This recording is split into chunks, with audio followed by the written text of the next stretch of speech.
Hey everyone, and welcome back to another episode of Horror Slash Stories. I'm Sarah. And I'm Maddie, and we are two siblings who love watching horror movies together and talking about them sometimes. And we have some very wonderful people with us today. Yeah, we have our co-host Nenya with us also. Hello. And also we have with us author, narrator, and linguist and intellectual badass Regina Sage, who is our special guest today. And we watched a movie that we're excited to discuss with you. But Regina is an author of shark romances, which is, I discovered an entire genre that I would have expected that. And in your books include Ocean's Embrace and Sans Caress and others. And I'm on chapter 5 of Ocean's Embrace, and it's so much fun. But yeah, thank you so much for joining us. Thank you so much. I'm excited to be here. So, Regina, what has your relationship been to horror? I have avoided all things scary as much as possible, which is pretty contradictory to the vibe that I've given off for most of my life, which has been pretty goth. Um, so lots of skulls and scary things in general. Dark, eerie, spooky vibes. But I don't like the feeling of actually being afraid at all. And so like horror movies, reading scary books at summer camp, I was always the one up late saying, "Don't turn off the lights, don't turn off the lights. I can't." Oh, this is going to tie in well to some of our protagonists in this movie. Yeah. I'm curious about the like what drew you to like more like goth fashion aesthetic, because that's also something that that I like to wear a lot of, but also I'm like very into scary movies, so I'm just curious like what it's like on the other side. Well, I met a boy Mhm. and he was very emo goth himself, but Mhm. he opened the door for some pretty interesting art concepts. He was a graphic novel drawing type, artistic type, and he really made me look at things differently. And I think I just got sucked in with this spooky vibe of looking at things that are spooky and finding them to be really beautiful and finding a really beautiful, morbid temporariness of life. And I was going to be a forensic anthropologist when I was very, very small. So dead things were a must in that. And finding the ways to really respect something that was and is becoming something else. I think spooky has a lot to do with that. The fear of the unknown, becoming known, that whole thing. Totally. That's really cool. Do you consider yourself easily scared? Yeah, I'm definitely easily scared. I jump a lot, and if there's loud noises, I do that. I don't like spooky people hanging around like following me or anything like that. I don't do well with unknown people in my space, that sort of thing. Yeah, totally. Yeah, I'd say not wanting spooky people to follow you around is like I'd say that's fairly relatable. Yeah. Yeah. Yeah. Okay, good. That's also kind of a theme in your books, though, right? Like you have these female characters who end up getting mixed up with these shark men who come from these unknown, kind of spooky worlds, right? Right, right. And in one of the spookier places we still have on Earth, outside of human habitation, deep sea, very spooky. Deep sea, deep space, they're both very spooky. And I have to say, I'm terrified of both of those things and absolutely fascinated by them. what does the research for that look like for you then, like, since it is kind of scary? It's a lot of late nights. It's a lot of saying, to my spouse, "Honey, talk me down from this spooky ledge that I've got myself on because I've been watching shark videos too much." Have you ever watched those Rogue Wave videos? No, what? Oh, I don't know. During the pandemic, it was something I got a very strange thing I got into where you just go on YouTube and look for videos of rogue waves, and they're terrifying, but I couldn't stop watching. Rogue wave, like just like big Yeah, waves? like you're in the middle of the Dude, water and like this huge wave hits. okay, I totally went down this rabbit hole too. I had no idea that this was like I thought that was just my algorithm. Oh, no, I've seen, Saturday plans like, have been the made. tsunami ones where, like, all the water gets sucked away from the shore, and then humans are just like, I'm like, "No, run away." Oh my gosh. I've It's seen just those, like yeah. your mind cannot comprehend. Mm-mm. Yeah. It's Terrifying. interesting too because the big waves are a nightmare, a recurring nightmare I've had since I was a child, and I'm sure there is some Oh, significance to it, but I definitely have had so many nightmares about massive waves. Speaking about both water and fear, how do you deal with fear? Because you're talking about how these videos and the research can be scary. How do you deal with that fear? And also, how did you incorporate a topic that can be so terrifying into your stories? so I think crucially for me, the fear in conversation with something else is key. I think a lot of fear is tied to the unknown. I know we've talked about that already. A lot of fear is tied to anger.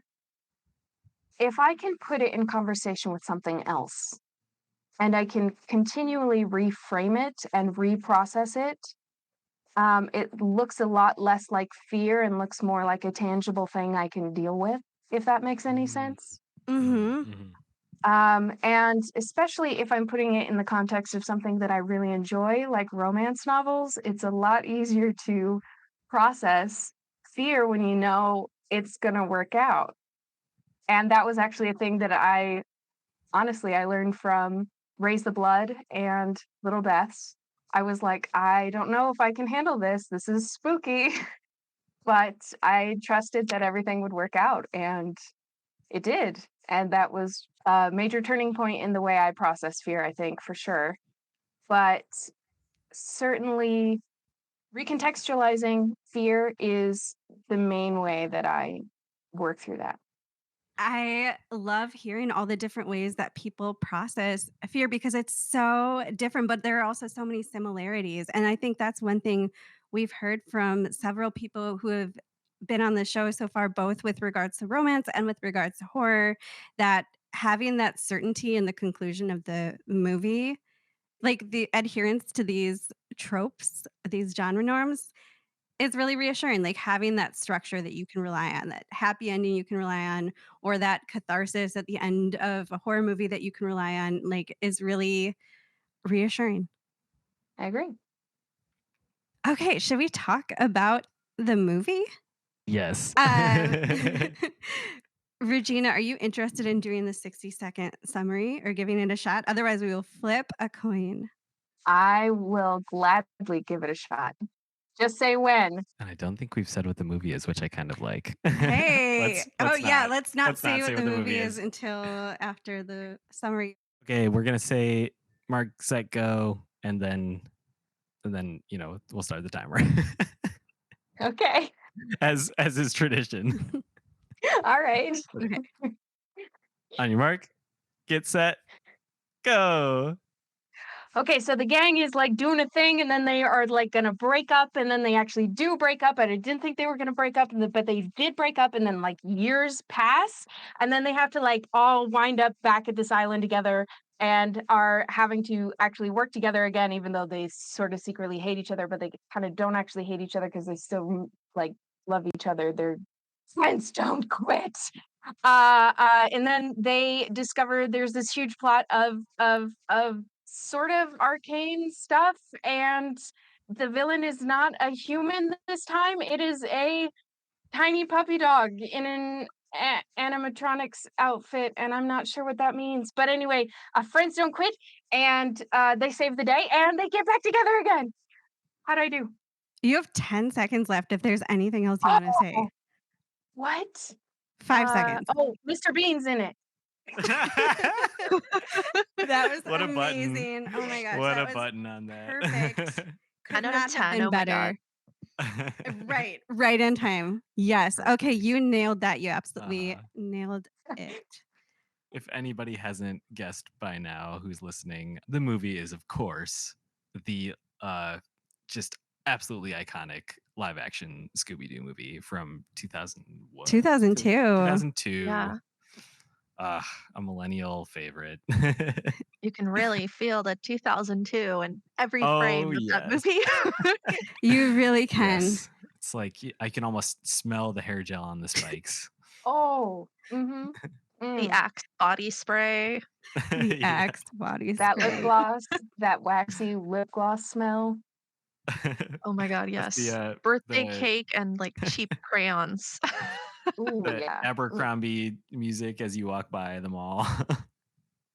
Would you consider this movie scary? Was it scary? And if so, why or why not? I think I would call it suspenseful a little bit more than scary. There was one really scary part, but this is a trigger that's particular to me, so I don't know that it would count for anybody else. But that scene where they were on like the smorgasbord and then they got like tossed against the wall with the Okay. eating turkey carcasses, but that Yes. hand puppet that came out that was like a worm and had the teeth on it, no, heck no. It was Ugh. like Alien. Like, it reminded me of, like, the Yeah. little mouth Yes. that comes out in Oh. Alien. Oh, yeah, no, that was the only part that I was definitely like, ugh. Visceral. So Yeah. so not so much the scary part, I think, for people who don't have that hating caterpillars, hating worms trigger. I remember when I was young, watching this and also, yeah, like, finding that scene particularly disturbing. Like, it's kind of in sharp contrast to, like, everything else that is happening around that moment. It's, like, kinda like, "Oh, wait a minute, like, they're actually being strangled to death." Like, yeah. I was just gonna say that they're the eaters of the group. They like to eat everything. So the bad thing that happened to them was that the food was gonna eat them back. That's pretty trippy. Mhm. Yeah. I mean, this whole movie, speaking of trippy, from protoplasmic heads to, yeah, I don't know what Mary you'd call Jane. honeycomb monster nightmare fuel. Little bit of cultural appropriation. Yep, A it's lot of it. a little A lot of it, dash yeah. throughout. Let's call it what it is, yeah. Yeah. 2002. What Yeah. a time. If we make them shirtless, they won't notice. Yeah. That is another way it is very endemic of 2002. Right. Danny, what did you think? I feel like it's more spooky than scary. It actually kind of felt like it had similar vibes to, like, the 1990s Goosebumps TV show, except with, like, a lot of raunchy humor for the teens. Mm, So kind of like mhm. in Goosebumps. I liked it. Spooky instead of scary is, I'd say that's like on brand for Scooby Doo. Like, Yeah. it's kind of like in that, I don't know, Tim Burton world of like, oh, let's make it spooky, but also fun and silly.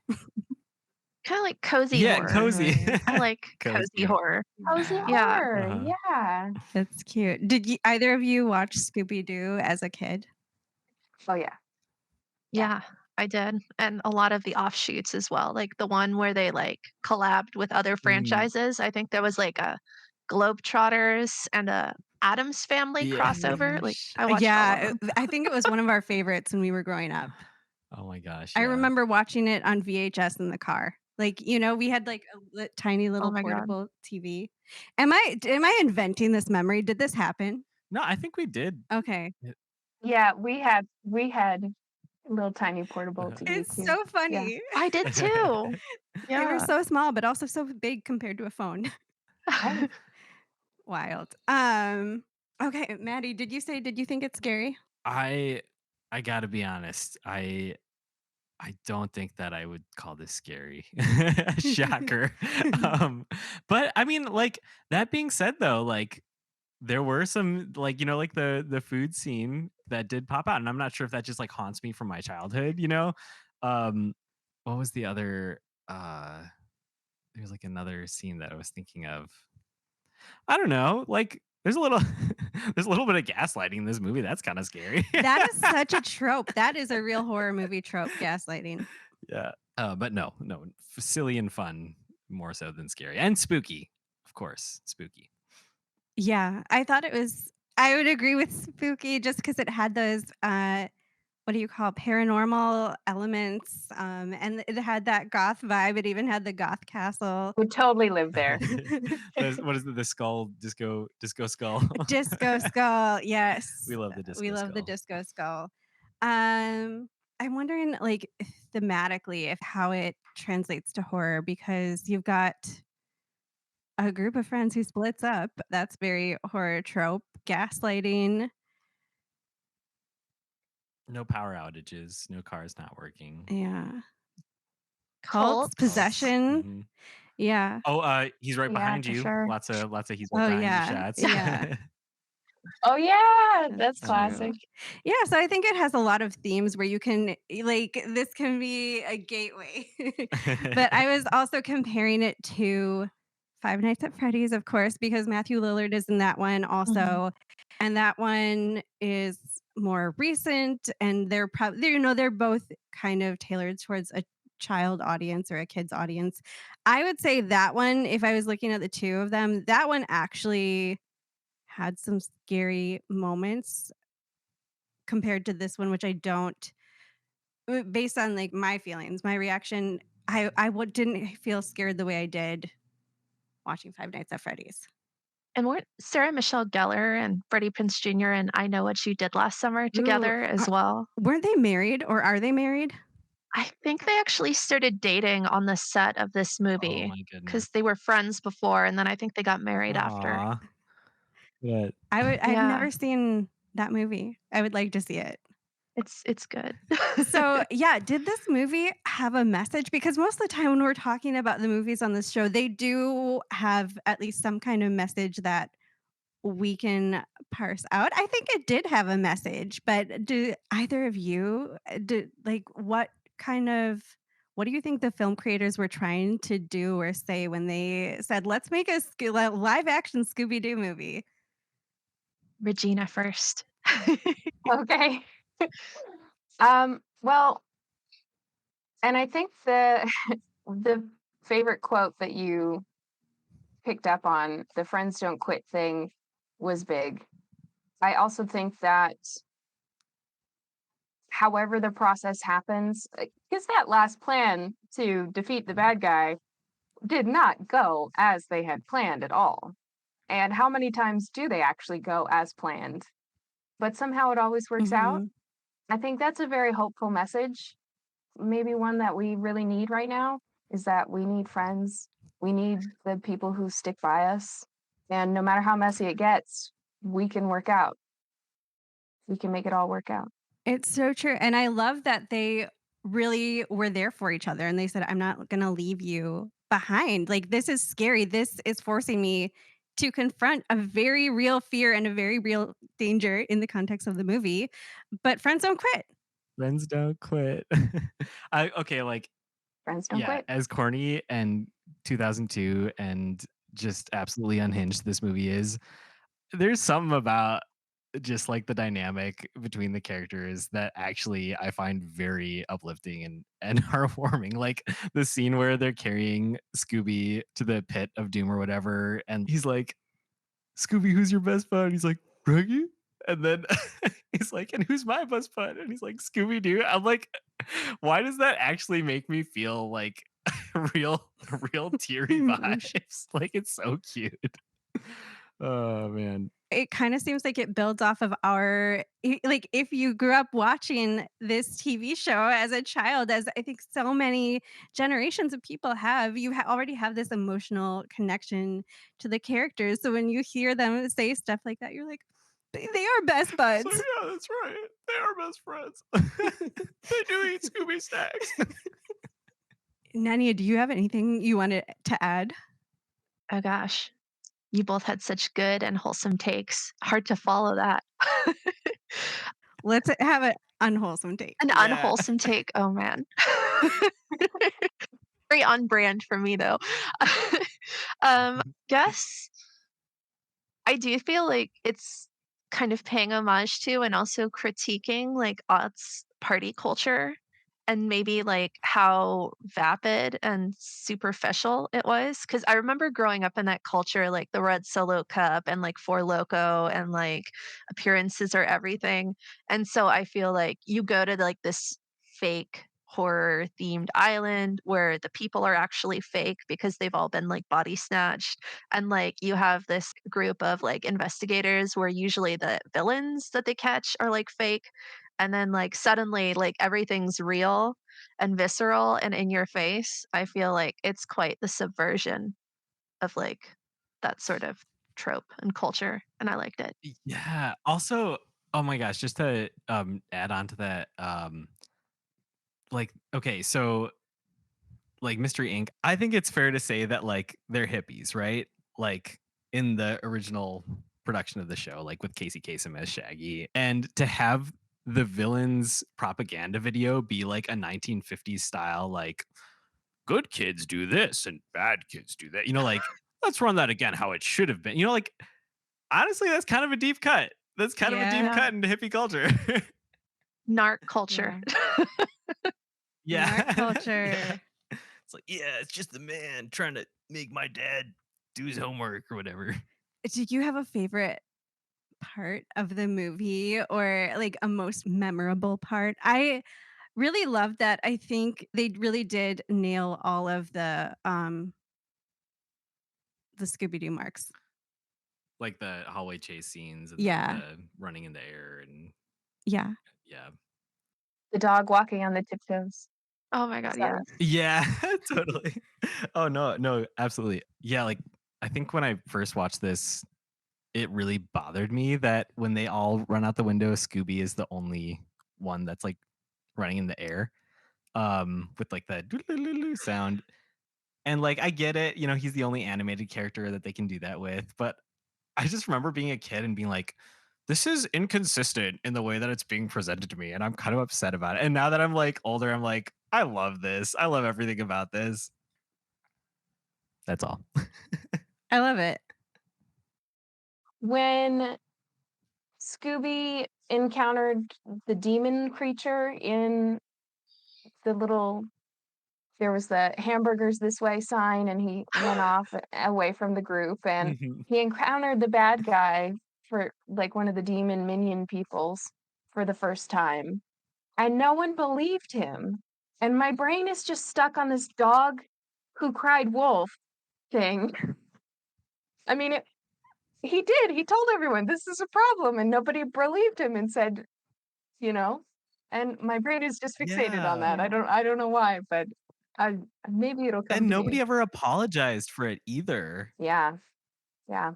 Like, ah, come on, guys. Like, Yeah. Scooby was on it. Well, Shaggy kind of did. He was the only one though. True. He Yeah. Yeah. said, "I do trust you." I don't did he actually say, "I'm sorry"? Yeah. Like with I the don't know.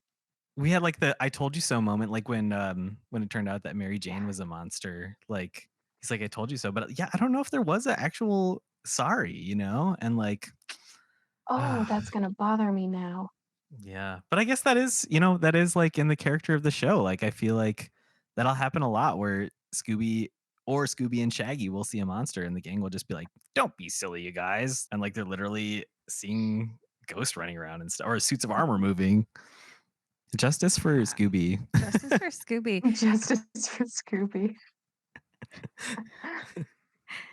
I guess if we really want to dig into something that I think is over analyzing way too much, but like, Oh, I think we already opened up that okay, that well, if you look Pandora's at the box of history of the overanalyzing this show, movie. like for decades, they've been repeating the same toxic habits of gaslighting and like, Fred taking the spotlight from Velma, who's doing all of the heavy brain lifting.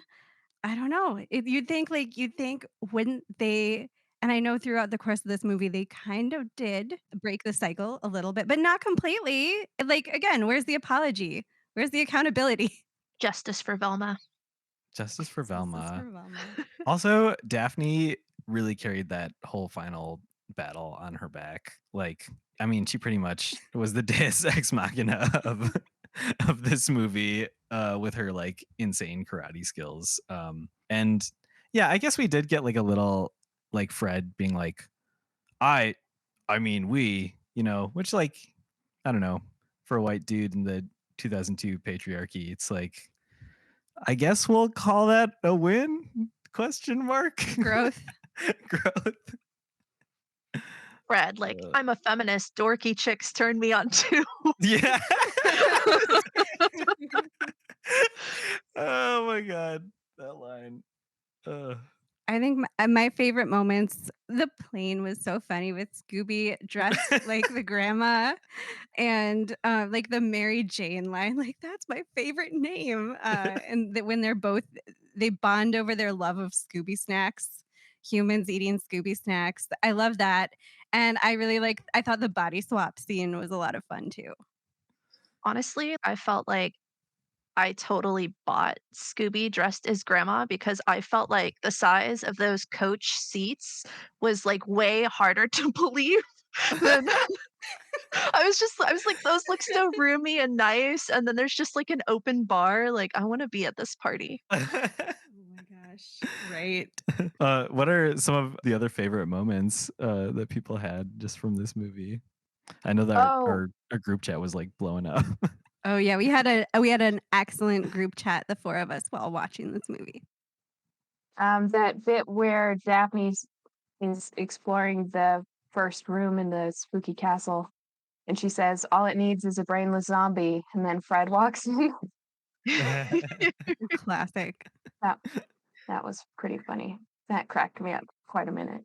I love the soundtrack too, and I love the set design, like, the disco skull and, like, the holographic lights and that bar with the skeleton glasses. We were able to confirm, by the way, that some of the movie merch is available on eBay. So Oh my goodness. That's incredible. I may scope some prices for unrelated reasons.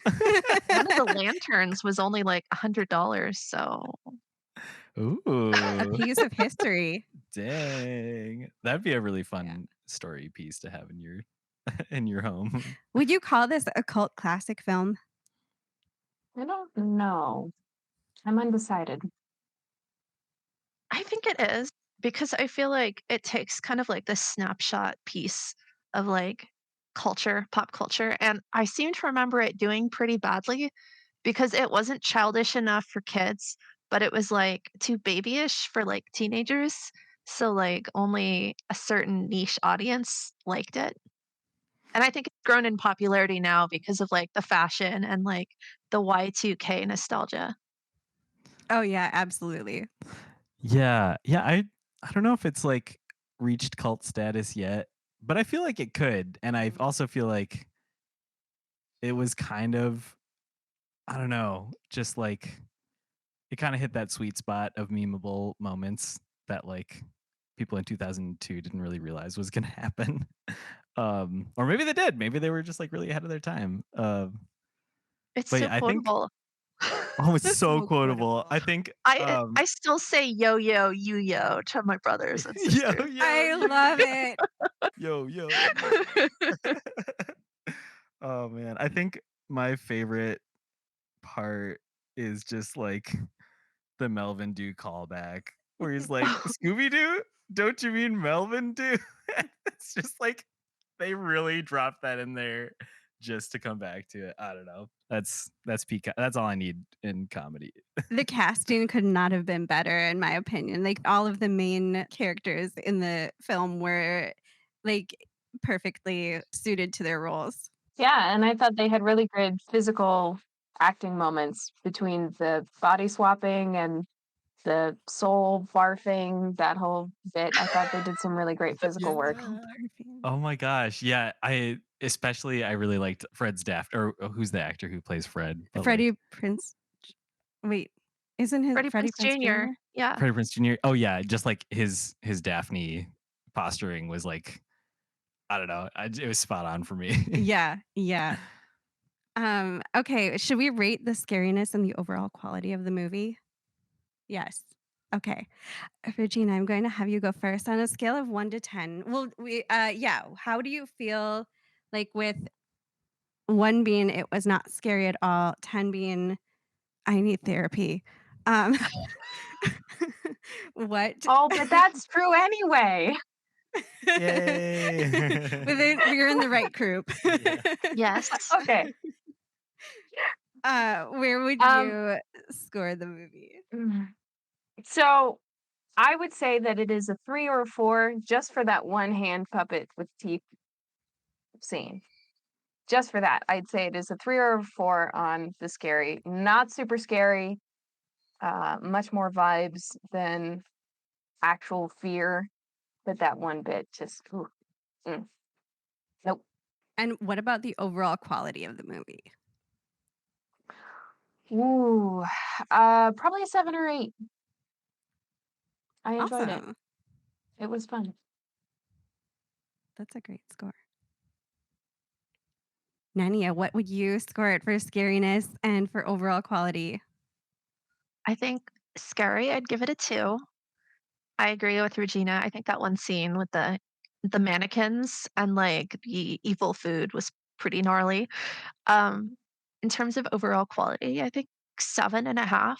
It was a really feel-good movie. It made me super happy watching it, and I love quoting it, so anything that good gets a B plus, B minus. Love that. Maddie, how about you? Yeah, I'd say 2 for scariness. Um and overall quality. I mean, I feel like I've watched this movie within the last couple months and I still had an amazing time watching it tonight. So, man, it's so funny. Yeah, when I was younger, I really didn't like this movie, and now I'm gonna say it's an 8. Like, the soundtrack is amazing. It made me laugh a lot. It made me feel good. Like, there were f fantastic moments, and the monsters, like, they weren't really particularly well animated, but for 2002, they had Mhm. shadows, They had shadows. That's somebody put work into putting those shadows on there, so, yeah, I'll give it an 8. I think it's so interesting how that like perspective changes and how much nostalgia plays into that. Like, if that movie were to come out tomorrow, with its own translations, how would we like, adapted to today? Mhm. How would we feel about Mhm. it? I feel like one of the problems with being siblings is we agree on a lot of stuff. So I would also probably give it a 2 for scariness and an 8 for quality because I definitely feel that affection, that nostalgia for it. I love the cast. Yeah, the soundtrack, the humor, and just like the Scooby Doo. I think who doesn't love Scooby Doo? It was definitely such a big part of my childhood. What's so funny? It was when I was a kid, I found the potty humor really upsetting. I did not like it. I thought it was really distasteful. And now that I'm nearly 34, I think it's really funny. Okay, on that note, I just wanna say something, so, like, the scene where they're burping and farting and it's like, um, can I just say that Daphne sees that this is going on and decides to walk into it, like, she's clearly, like, upset by the Decisions. smell, and I'm just like, "You kinda did this to yourself, Daphne," like, he's pointing his butt directly in your direction, and he clearly can't see you, and you're walking into the just why are you But doing this is that? what I she mean, does. She walks into danger all the time. That's why she's that's always getting kidnapped and gets in Also, these what do you sticky bet, like, in situations. that van that they drive, they've done this Mhm. before, and she's been trapped in that van So she Oh, just maybe yeah. they've killed off all the cells in her nose, and she's Yeah. just You just got immune. back from tour? Is that what it's like? I did just get back from tour, and it's funny, our sound guy was like, because somebody would like fart and he'd be like, "Nice." And our sound guy, he's just like, "Farts are funny, but they're not something to be commended." He's just kind of giving us shit for that. Uh, Would you recommend this movie? Like, I enjoyed this movie. It sounds like we all kind of enjoyed this movie, but would you recommend it? I think I'd recommend it with the caveat that, it is a 2002 movie and yeah, some things big did stamp. not age maybe as well as they could have. And be prepared to see cultural things from that time. Fair. Absolutely Yeah. fair. Yeah. I feel like it's a lot like when we watch Jennifer's Body in that way, where you have to qualify the aughts. Yeah. Well, is there anything else any of you wants to say about the movie, or should we move on to wrapping things up? Can we rate the soundtrack? Because I would give that soundtrack Yes, a 10 out of 10. Oh my gosh, yes. 10 out of 10, absolutely. only bangers. The monster song, like, I gotta that's such a good sample though, like, "Da boo da da da da da, this is what we creatures say," like, It's so good. that goes so hard. I own a CD of this soundtrack, so that's how much No. I do, I own I it. love that. Flex, that's a flex. Yeah. So I have to ask you, did any of you play the Game Boy game? It was a Because Game Boy there was No. a game? Game Boy game and Mm, I had it and it was not nearly as good as the movie. Not nearly as funny, not Oh. nearly as spooky or anything. But you got to run around that spooky castle and eat all the Scooby snacks. It was awesome. That sounds fun. If you have the opportunity, do so. Okay. Regina, where can people find you elsewhere on the internet, and where can they find your books?